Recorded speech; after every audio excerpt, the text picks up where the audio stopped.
If you ever get lost in the woods and you want to get not lost, a good place to start might be finding your cardinal directions. Now, if you've got a compass, it's easy. Just put red in the shed, you're good to go.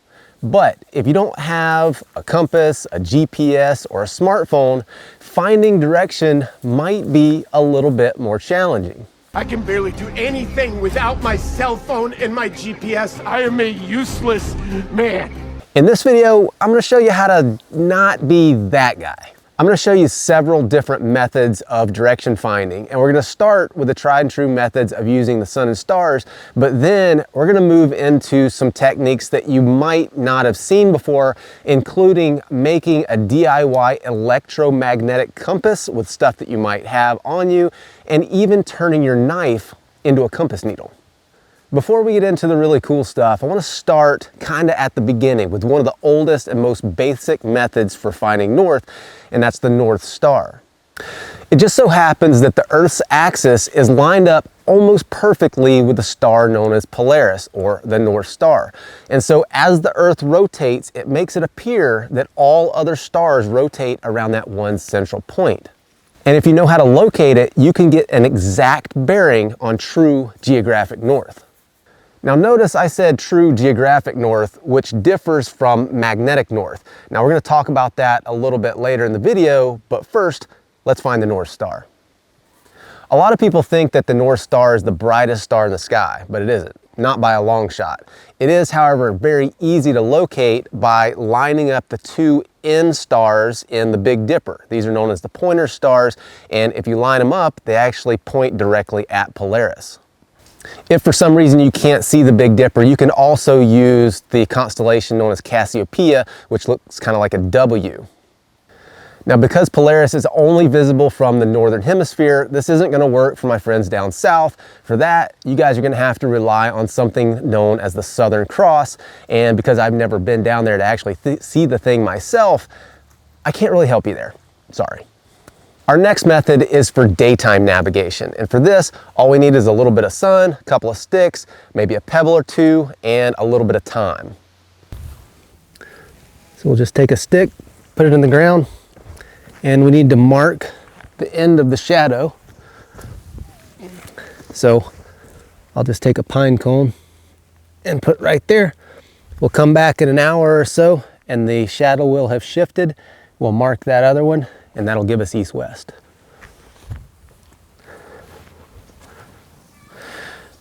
All right, so it's been a couple hours, and you can see that our shadow has moved. The new end of the shadow is right here, and if we take a stick and go across from our original point to this point, this is going to give us east-west, and of course, perpendicular to that is north and south. These two methods are great. They're pretty easy, they're very accurate, but they do require a clear sky. So, in times when that isn't possible, we're going to need to know how to tap into the force. Its energy surrounds us. Now this is where stuff starts to get interesting. So if you're into survival and you've watched a bunch of these videos, you're probably going to know that you can make a compass with nothing but a magnet and a needle. We're going to need some way to hold water that's non-magnetic. I've got this anodized aluminum pot that I'm going to use. If you don't have a container like this, you could simply dig a hole in the ground and fill it with water. If your soil is porous, you might line it with either a piece of plastic, a raincoat, or something like that. We just need a way to float a leaf so that our needle can spin freely. Now all we've got to do is magnetize the needle by rubbing the magnet across it in one direction. We're going to do this 30-ish times or so. We're going to lay the needle on the leaf and watch the magic happen. It's going to turn to align itself with the Earth's magnetic field, which points roughly north and south. And it happens very quickly. Now you can see that the needle on the leaf is aligned with our compass needle. Very, very accurate. So just to demonstrate why it's so important to not have anything magnetic close to your compass needle, I'm just going to use my knife, and you can see that I can manipulate this leaf with simply a piece of metal containing iron. Now that's a fun party trick, but not super practical. I mean, who goes into the woods with a magnet and a needle, but no compass? I don't know.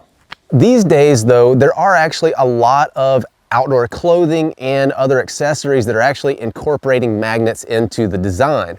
This coat, for instance, has magnets in the pocket, and we can use that to magnetize a piece of metal and turn it into a compass.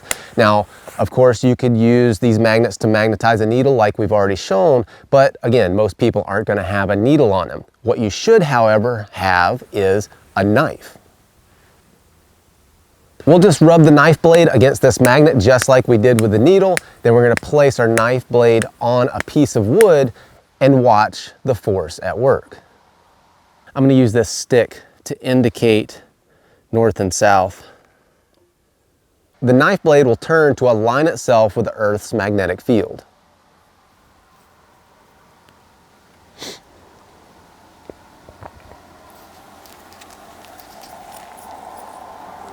You must feel the force around you. So if you'll notice, both the point of the needle and the point of the knife have pointed north. Now, there's a little bit of a kicker here that I haven't told you about yet, and that is that to make this happen, you need to know the polarity of your magnet beforehand. Because if I rub the south pole of the magnet on the knife from the base to the tip, or on the needle from the eye to the tip, then the point will point north.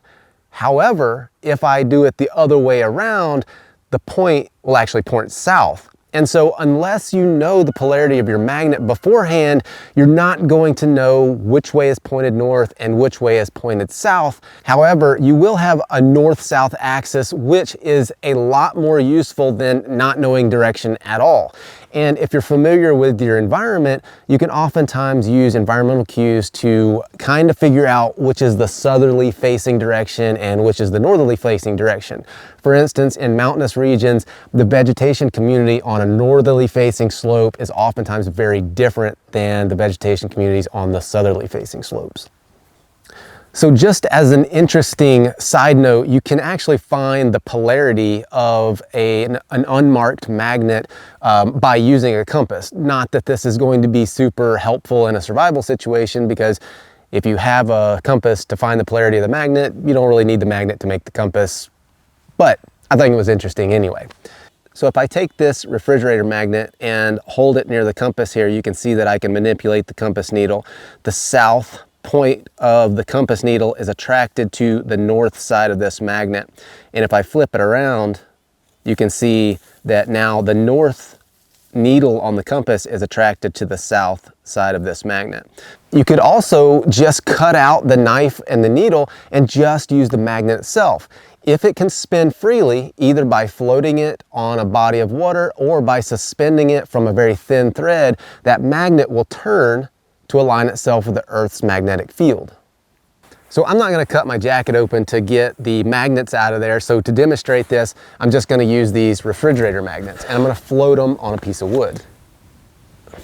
So we're going to take this piece of wood, stick it in here, and we'll just take our magnet and see if we can get it to just stay there. Now we're going to have to stand the magnet up on edge so that it can rotate. Now this is a pretty big piece of wood for this magnet to turn, but if we protect it from the wind, you can see it's already turning.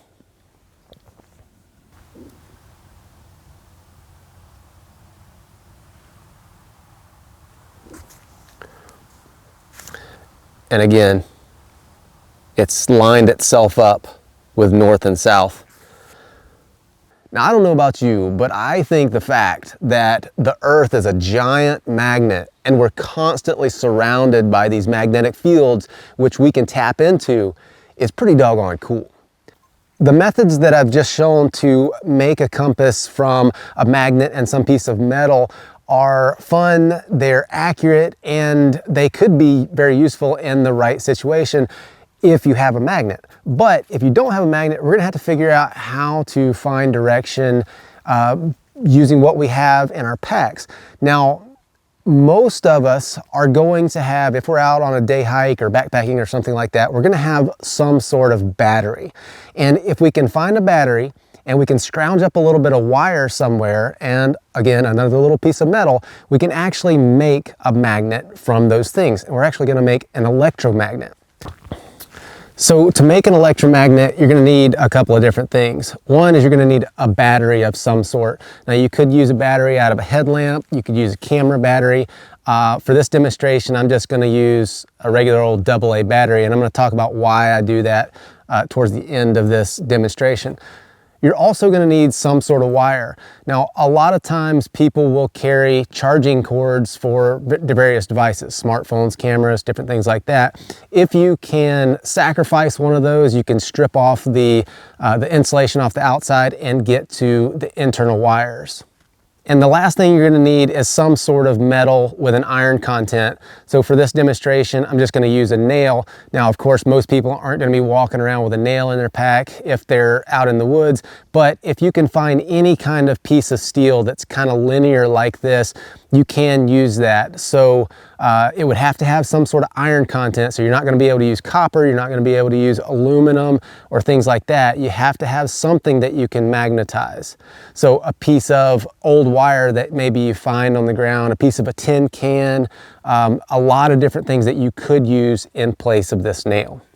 For this to work, it's important that the wire itself not come in contact with your piece of metal, in this case, a nail. And so you need to use insulated wire, or if you're using uninsulated wire, like this snare wire here, you can actually insulate the nail by wrapping it with some sort of tape, or taking a short section of paracord sheathing and just sliding that over the nail or whatever you're using to insulate it from the wire.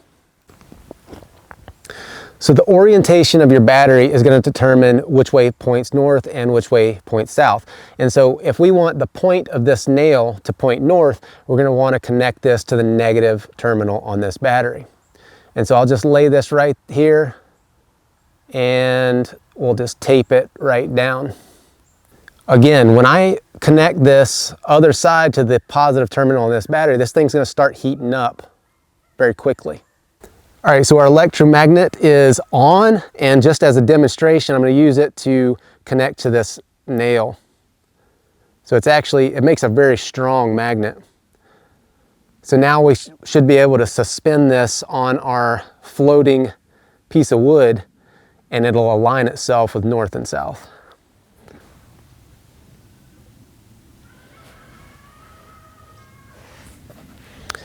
We'll just spin it here so it can overcome that.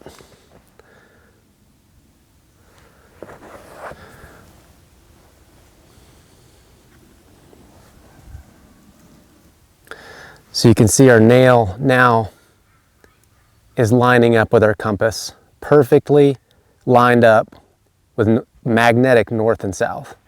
That is pretty dang cool.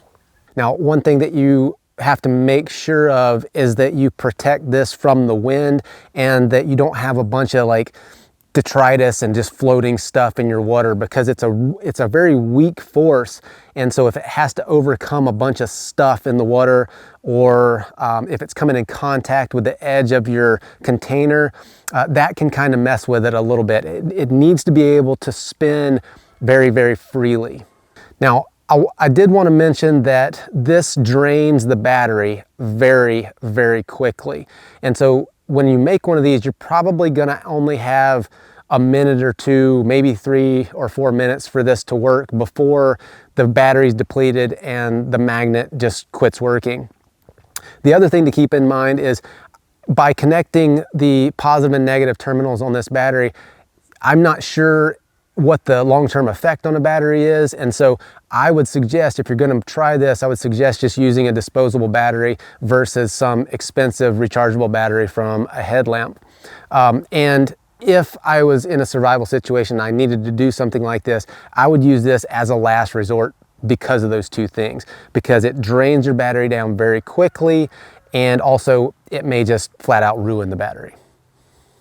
Before I close this video out, there's one more concept that I want to bring up just so that you're aware of it. And that is that true north, or geographic north, what we get from locating the North Star and from our 2-stick method, where we're looking at the shadows of the stick, That is going to give us true north, geographic north, where the Earth spins on its axis. That is not the same as magnetic north. Magnetic north is actually off of that a little bit. And one of the cool things, just kind of a side note of magnetic north, is it's constantly shifting through time as the Earth's molten core shifts around. Now, this is something that I'm going to cover in detail in a future video because it actually can make a big difference in navigation when you're using a map in combination with a compass. This is something that you have to take into consideration. But for now, if you're just out and you need to get a good bearing on which kind of general direction north is, and you need to stay on a bearing, any of these compasses that we've made during this video is going to help you out. And of course, you can always find the North Star and or use the shadow method with the sticks. So with that, I hope you guys enjoyed this video, learned something, and stay tuned because we got more cool stuff coming up, and we'll see you on the next one.